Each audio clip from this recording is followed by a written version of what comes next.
You are listening to the You Are Covered podcast. I'm Hannah Lynn Miller. I am so glad you're here. This is a podcast where we explore a lot of things. Lately, it's been mostly mental health, but I can I'll surprise you. I'll throw in some theology, I'll throw in some fashion. But for the most part, I'm talking about things that I've been learning as a mental health therapist.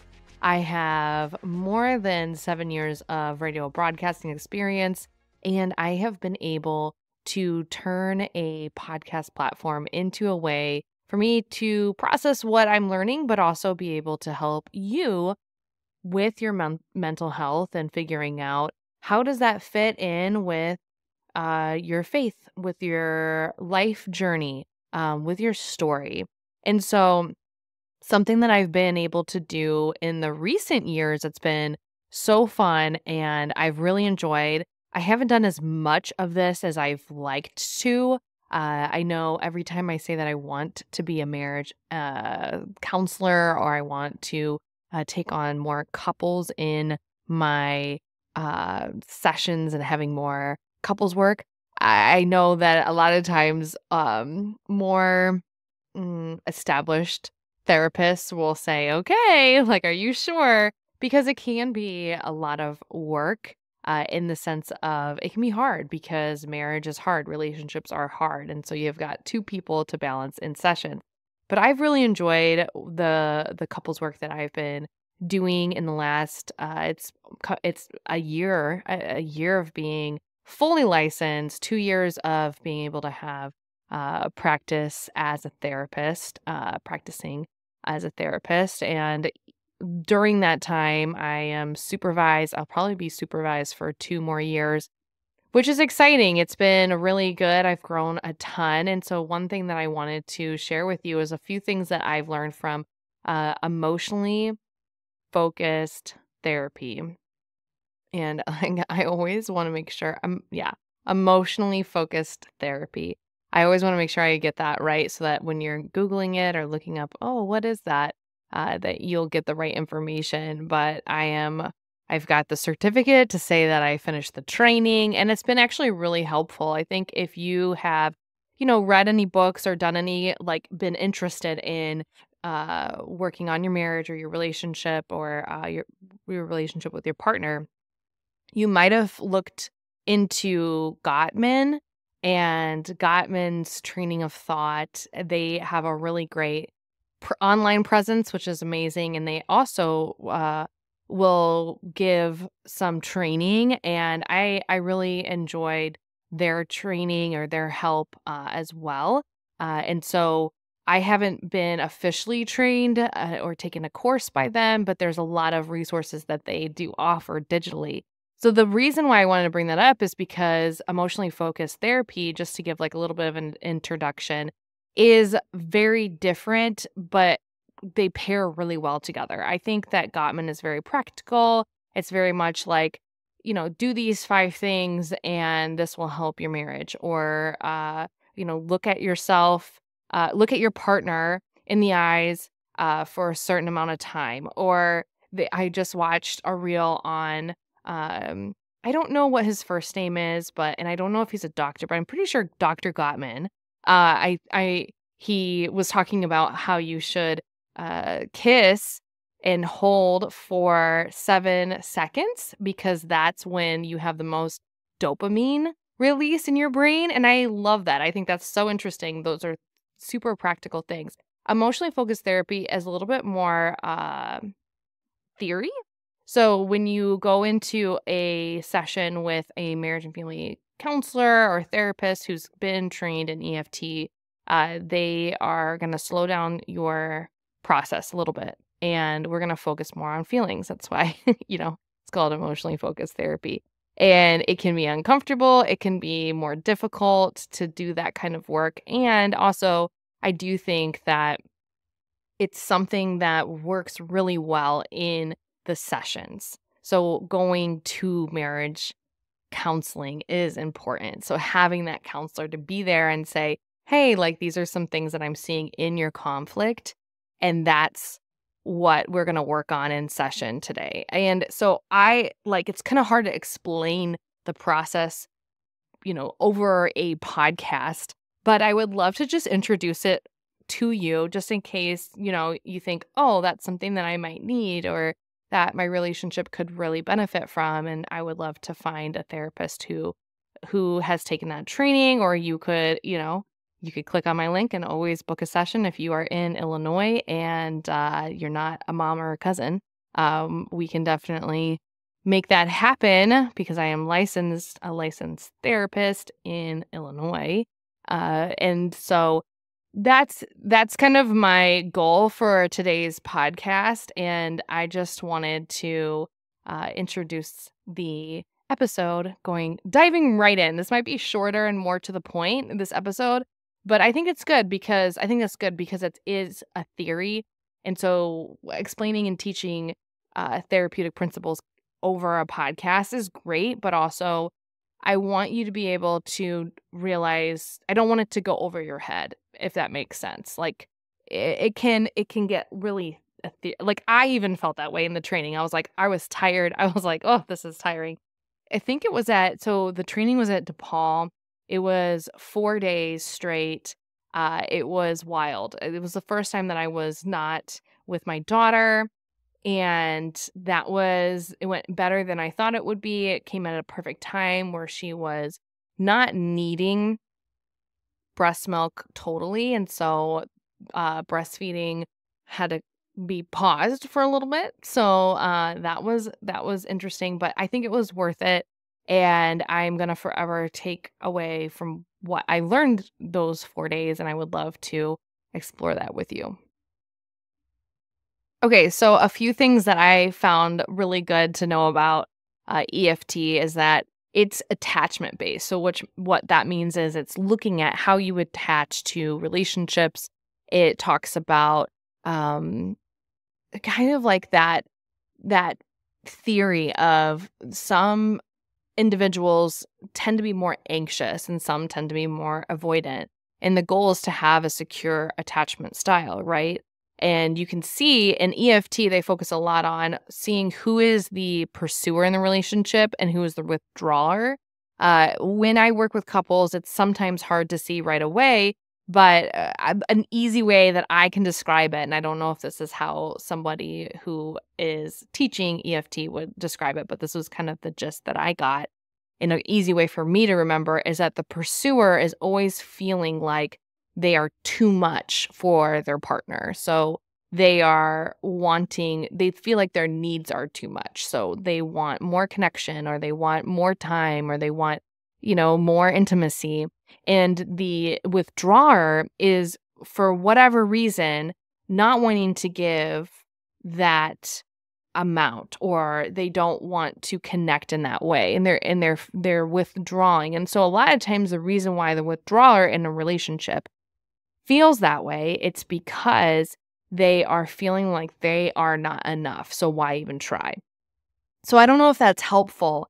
And when you think of couples, if you think of your own relationship, how does that fit into that framework? It can be really hard. I think I had to chew on that for a while to figure out who in my relationship tends to be that way. And I think it's really good to think through and to process. And so I wrote down this phrase. This is so I got trained by the International Center for Excellence in Emotionally Focused Therapy, EFT, and it is started. EFT has been started by Sue Johnson, and we can go a little bit more into who she is, but she has since passed. And her I liked this little description of what they are. EFT looks at attachment and uses a humanistic approach. So I think that's a really good way to explain it. And again, it's just slowing down your conflict enough to see the pattern, to see what is underneath the actions and the words, like what is underneath everything, the feeling and the emotion, and what belief are you pulling from those feelings that are coming up in that conflict. So I really think that this process is really helpful. The focus is on the pattern that the couple gets caught up in. Views and behavior is a strategy for getting attachment needs met, a strategy that may have worked at an earlier time in life, but it no longer does, or it just never worked and you weren't able to see it or view it.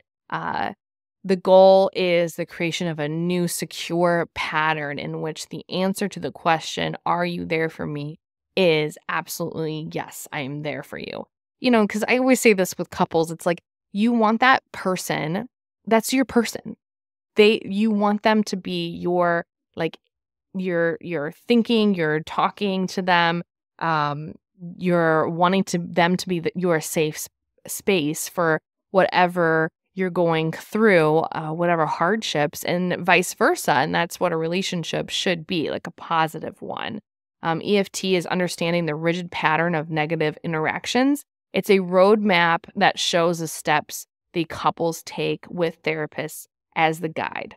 So the process that the therapist uses will be the guide. The goal for therapy is not just conflict containment. The goal is having a secure attachment process. So you want to move through the test to help the client get a stronger attachment. That is what the overall goal of the therapist is. So, and I think that's really good. Like, it's a dance, right, that you sometimes get into as a couple and having that kind of conflict. So that's something that is really helpful. And then the other thing that I wrote down that is really, I'm still wrapping my head around, is the cycle. So there's typically a cycle in your conflict that, it could be the dishes one day, or it could be trying to get out the door the other day, or it could be, and it's usually something small like that, but you feel like you're in the same cycle conflict, and that can be really, really hard in a relationship and frustrating. Oh my gosh, like sometimes it could be the same old conflict, and you're like, why are we here again? Last time it was about the bed sheets, and this time it's about turning off the lights. Like it can be so small, especially in marriage, when you have kids, maybe you're, in a new relationship. It can be the same thing coming up again and again, and you don't know each other's conflict styles super well. You don't know what the other person. I mean, a lot of the times the conflict triggers can happen because you are two different people, right? And so just trying to figure that out is really, really helpful. So what I'm trying to wrap around my mind, especially when I'm working with couples, is trying to figure out the trigger. So usually there's the first trigger. It can be from the pursuer. They have like a sigh or a nonverbal. They're really upset when they come home from work, and then that triggers the avoidant partner, and they react to the eye roll, or the fact that the partner comes home upset about their day, and they have an emotional response, and they think, and they have something in their mind, I can't believe you're upset with me. Or they'll say that, and they'll be upset that the other person is somewhat upset. And then there's this trigger that happens, right? Or the cycle that happens. And they are building meaning off of that. So the avoidant partner is thinking, oh, I've disappointed you again. Are we going to be okay? Like, I can never get this right. And the primary fear could be a lot of things. It could be, or the primary emotion, sorry, it can be a lot of things, but it could be fear. It could be like the fear of rejection. It could be sadness, just being sad that the relationship just doesn't seem like it's working. And they can be having this whole another dialogue. And so when you go to couples counseling, a lot of times what can be helpful is going deeper and getting that out and letting the other partner know, because the pursuer might be thinking, you don't love me because you can't be there for me when I come home and I've had a bad day. An attachment need might be, I need to know that what's going on, and I don't want to have to tiptoe around you. I want to be able to express myself, and I don't know when you're going to be upset with me. So there's a lot of things that is not being said, and there's a lot of things in that cycle that's underneath. So I wish maybe I can put this in I'll probably put this in the video if you can see it.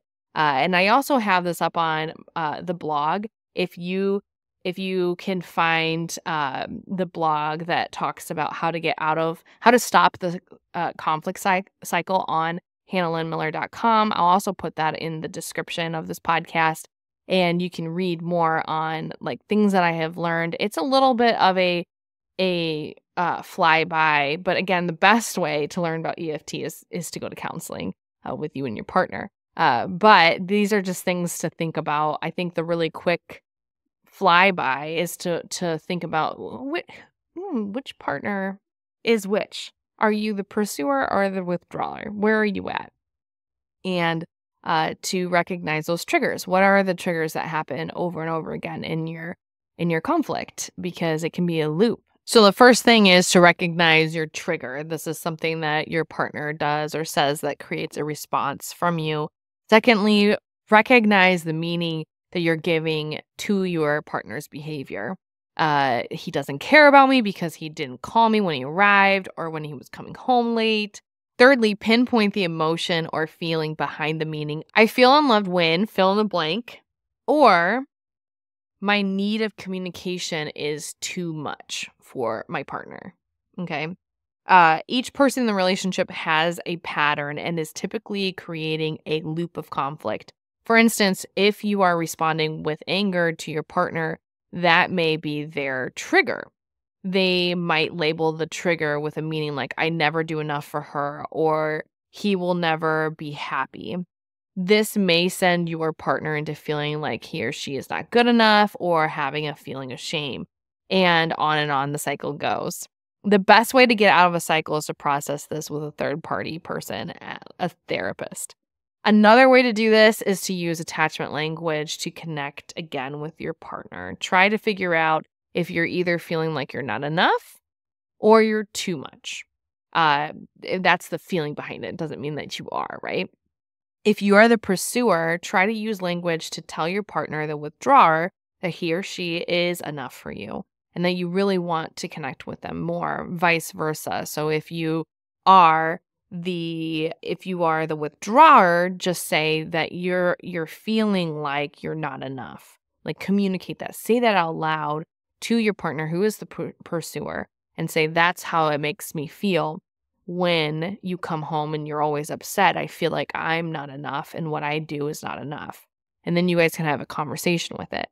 That's just a really great place to start. It can be a really, really simple switch that might help you get out of that conflict cycle. But again, if it continues, I really recommend marriage counseling. Or couples counseling. I think it's really helpful. Try it out, see what happens, break out of that cycle in your relationship by recognizing the triggers, understanding the meanings behind behaviors, and identifying the emotions involved. Use attachment language to reconnect with your partner and utilize the role of a therapist in processing these issues. Emotionally focused therapy, EFT, is a structured approach to improving intimate relationships by focusing on emotional bonds and changing negative interaction patterns. Love it. I hope that was helpful. It was just a really quick flyby of what that theory looks like, what I learned in EFT training. And again, if you ever need to process this with somebody, and if your address is Illinois, please hit me up. I would love to meet with you. And you can always find more information on HannahLynnMiller.com/therapy. Thanks so much for being here. And as always, you are covered.